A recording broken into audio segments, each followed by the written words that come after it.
UPSC इम्तिहान देने जा रहे छात्रों के असंतोष और उस पर सरकार के बड़े फैसले की। यूपीएससी में सीसेट खत्म करने की मांग पर गरमाते आंदोलन के बीच आज सरकार ने छात्रों को लॉलीपॉप थमाया। सरकार ने संसद में ऐलान किया कि अब सीसेट में होने वाले अंग्रेजी के पर्चे के नंबर मेरिट में नहीं जोड़े जाएंगे। साथ ही 2011 में सिविल सेवा परीक्षा में नाकाम रहे छात्रों को परीक्षा का एक और मौका दिया जाएगा। लेकिन छात्रों की सीसेट परीक्षा खत्म करने की मांग सरकार ने नकार दी। गुस्साए छात्रों ने दिल्ली की सड़कों पर पुतले फूंके।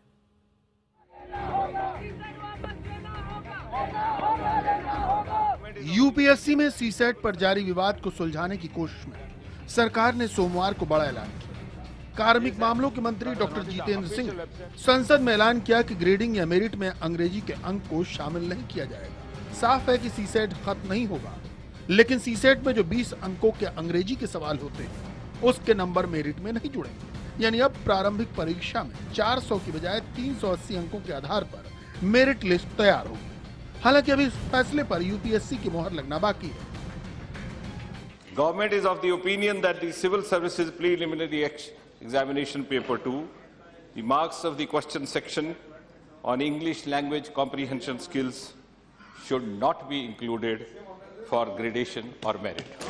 Candidates who appeared in the Civil Services Examination of 2011 should be given one more attempt in 2015. सरकार के इस फैसले के बाद कुछ राजनीतिक दलों ने इसका स्वागत किया तो कांग्रेस समेत कुछ ने विरोध भी किया। कांग्रेस का कहना है कि सरकार के फैसले से भ्रम की स्थिति बनी हुई है। इसका क्षेत्रीय भाषाओं के छात्रों पर क्या असर पड़ेगा, इसको लेकर भी स्थिति साफ नहीं है।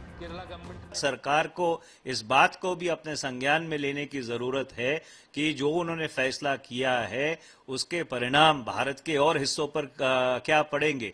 तो क्या सरकार ने इस सब के ऊपर सोचा है? दरअसल इस मामले में कार्मिक विभाग के सचिव अरविंद वर्मा की अध्यक्षता में बनाई गई 3 सदस्यों की कमेटी ने पिछले सप्ताह सरकार को रिपोर्ट सौंपी थी।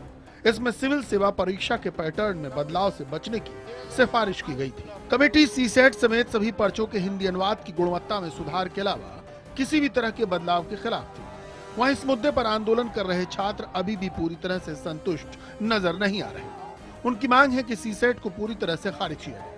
लेकिन सरकार के सामने बड़ी चुनौती थी कि 24 अगस्त को प्रारंभिक परीक्षा की तारीख तय है और इसमें बदलाव होना नामुमकिन नजर आ रहा था। विक्रांत यादव, दिल्ली, IBN 7।